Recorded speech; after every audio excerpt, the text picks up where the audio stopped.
Macie takie coś z Cyberpunku? Dobra, spróbujmy. O nie, dobra. O!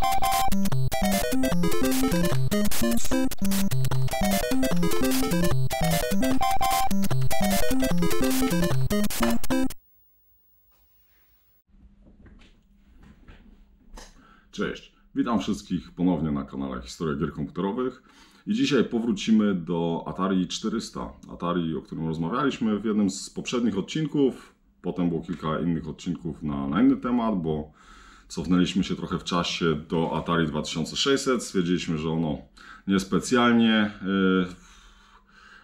jest urządzeniem, które w tej chwili nadaje się do grania. Znaczy jest tam kilka wyjątków, nie? Tam może ze 2 czy 3 gry, cała reszta to naprawdę jest jakiś dramat.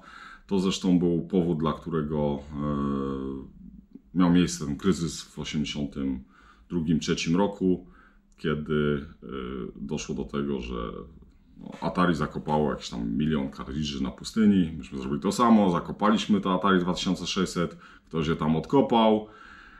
Ono wróciło do mnie, gdyż osoba, która wygrała konkurs, odkopała nie do końca to, co tam... dobra, to jest długa historia. To nie, podsumowanie tego konkursu to może być kiedy indziej, wracając do tematu. Dzisiaj będziemy ogrywali Atari 400.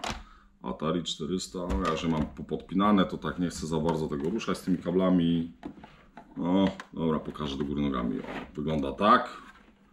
To jest Atari 400. Rozmawialiśmy trochę już o tym komputerze. O tym, że był to przełom w 1979 roku. Że był to pierwszy komputer ze specjalistycznymi chipami takimi graficznymi, dźwiękowymi. Nie wiem, czy to jest do końca prawda, bo był jeszcze taki komputer Texas Instruments TI-99, TI-99 i on też miał specjalistyczny chipset graficzny. Co więcej, ten specjalistyczny chipset graficzny, on się bodajże nazywał TI albo TMS 9918, chyba jakoś tak. W każdym razie to była cała seria takich chipsetów graficznych 9918, 9928 z Texas Instruments i te chipsety graficzne były użyte potem w kilku różnych urządzeniach, między innymi w konsoli do gier ColecoVision, ale także w serii komputerów MSX. I ten komputer Texas Instruments TI-99, tam jeszcze była jakaś taka wersja / coś tam 4A czy jakoś tak. No nieważne, w każdym razie ten komputer, no on był też taki mocno przełomowy, miał bardzo dziwną architekturę, o nim też sobie kiedyś poopowiadamy. Nie odniósł sukcesu, bo był, no z wielu powodów.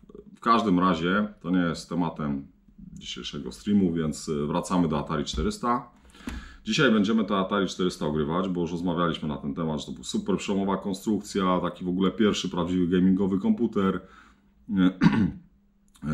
I Atari, chcąc ten komputer sprzedać, w ogóle Atari zrobiło kilka bardzo ciekawych takich innowacyjnych rzeczy wtedy. To już pomijając jakby sam projekt tego komputera i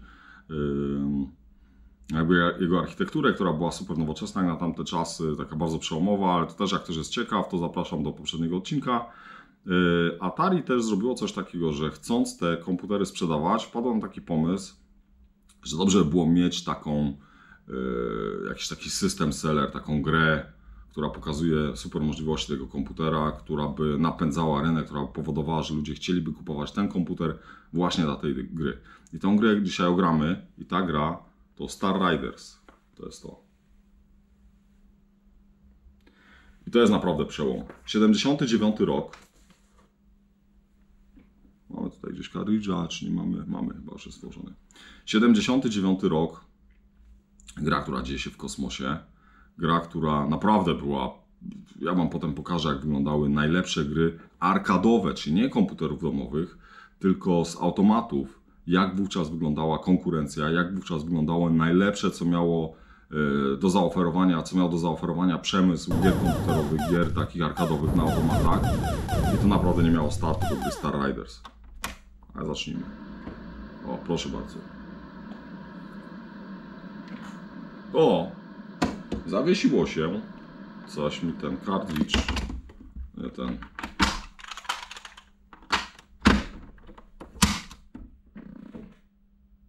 Oj. Oj. Żeby się nie okazało, że my nie pogramy w ten Star Riders dzisiaj.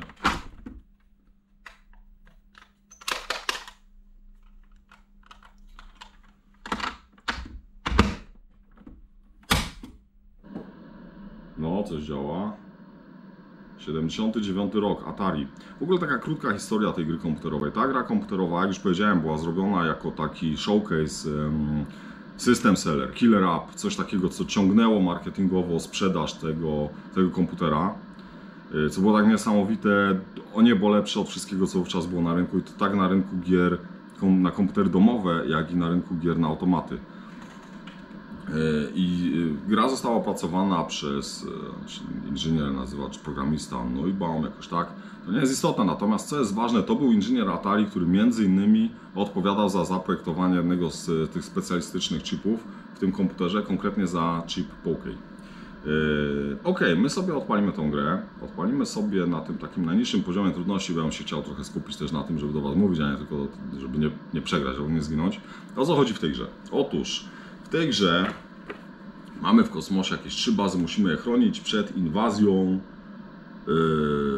Zylonów. Zylon to jakaś taka jest, nie wiem, rasa obcych, która naleciała na naszą galaktykę i w naszej galaktyce mamy bazy i te bazy, jak zostaną okrążone przez statki kosmiczne Zylonów, to nam zniszczą te bazy. Jak zniszczą wszystkie 3 bazy, to jest game over. No i zaczynamy. No i dobra, jesteśmy w kosmosie, w ogóle to sobie włączymy Shield. Zobaczmy sobie na mapę galaktyki. O, i widzicie, tutaj te wszystkie, o, taki pointer sobie znajdę, to są floty tych Zylonów. Tu jest pojedynczy statek kosmiczny, tu są 3, tu są nasze bazy, to są nasze bazy, te bazy musimy chronić. Czyli zaczniemy od tego, my jesteśmy tutaj. Na tej mapie przelatujemy sobie, tu i wchodzimy w hyperspace, hyperwarpa robimy. To w ogóle w trudniejszych trybach to jeszcze musimy tam skręcać, nawigować, coś tam latać, żeby dobrze trafić. Ok, jesteśmy i co? Włączamy sobie komputer, taki celowniczy, tracking. Gdzieś tam jest ten, gdzie on jest? O, dobra, tu jest. Okej, mam. Kurczę. O, widzicie to? I to jest wszystko w 3D. Znaczy prawie wszystko, bo wiadomo, gwiazdki to gwiazdki, a to są jakieś tam sprite'y. Trochę nam to zwolniło. Chyba rozwaliliśmy. Dobra, na mapkę. Rozwaliliśmy, lecimy dalej. Teraz zrobimy tego. Ok.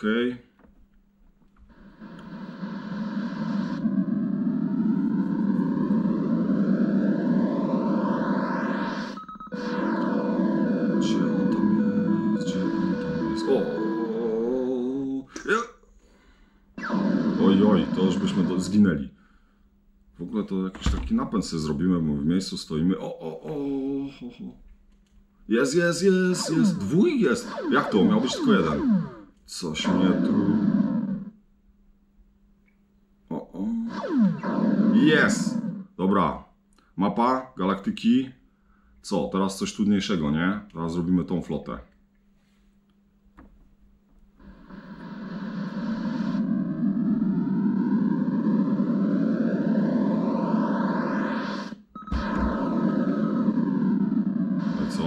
Ja nie chcę aft view, ja chcę front view. Co jest? Aha, ten tracking computer, to jest irytujące trochę. Dobra, wiecie, tu jest mega masa jakichś mechanik, nie? Tutaj latamy w kosmosie, mamy komputer taki celowniczy, mamy taki automatyczny tracking, który nas naprowadza delikatnie na najbliższy statek kosmiczny. W ogóle cośmy w tej galaktyce? Jest tu coś? Nie ma, oni już polecieli gdzie indziej. Dobra, gonimy ich. Mamy ten komputer, to jest to tutaj. To jest taki komputer jakiś celowniczy. Mamy... Kurczę, co tu się dzieje? Nawalają do nas kosmici. Jest! Lecimy! Dawaj!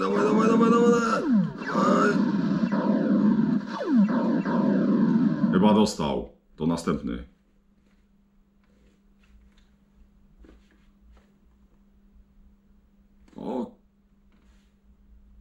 Wiecie, jak tam tych gwiazdek jest trochę więcej, to nam się to strasznie jednak przycina.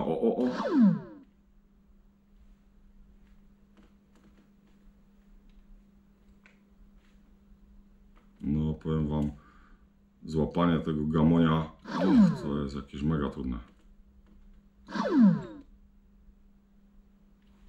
To jest gdzieś. No tak trochę sobie przyspieszymy może. Zaczniemy go gonić. O!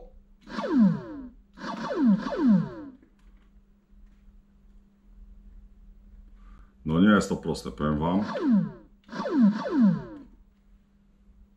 Och, jak przyleciał.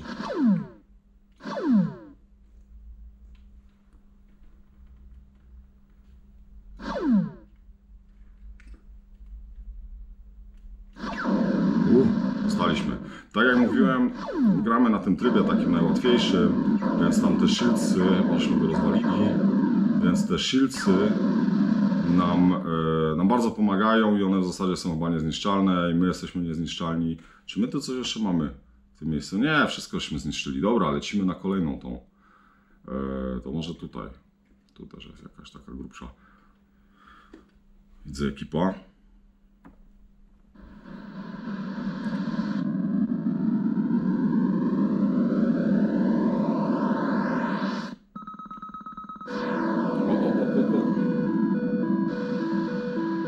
Wow, to nie wiem, czy widzieliście jakiś taki mega, jakiś kosmiczny statek. Bo tam są 3 rodzaje tych statków i one tam potem różnie się zachowują. Niektóre mają jakieś też takie osłony, shieldy i te jest, właśnie chyba te jest bardzo ciężko rozwalić. Ścigamy.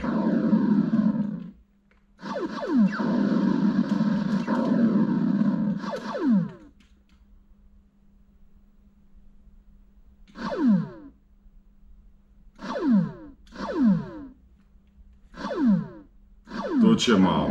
Dobra, dostał. Jeszcze jeden.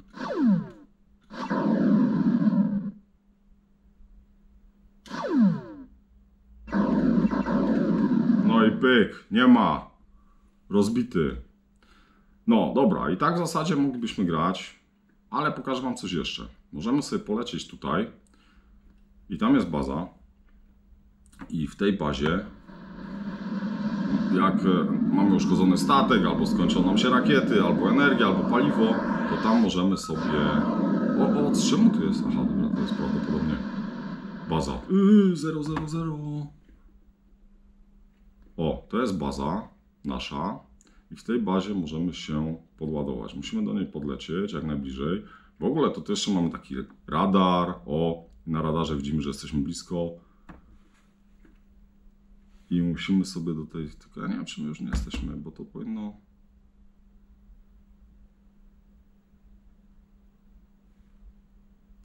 Powinien nam się taki napis... O, widzicie.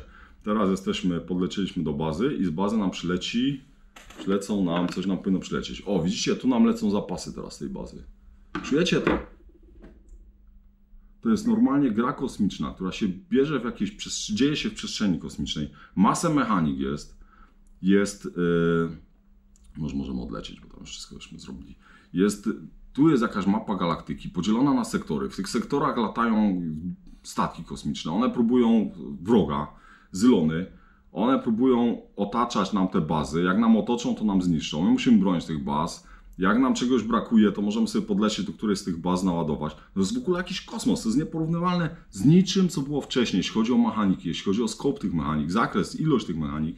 To jest większość tych gier w tamtym czasie. Zaraz wam pokażę, jak wyglądały gry w tamtym czasie. Gry, tak jak już powiedziałem, arkadowe na automaty. To była jakaś bieda. Invader, gdzie tutaj mieliśmy statek kosmiczny i mogliśmy sobie przesuwać tam w 2 strony na dole i strzelać w jakieś takie proste,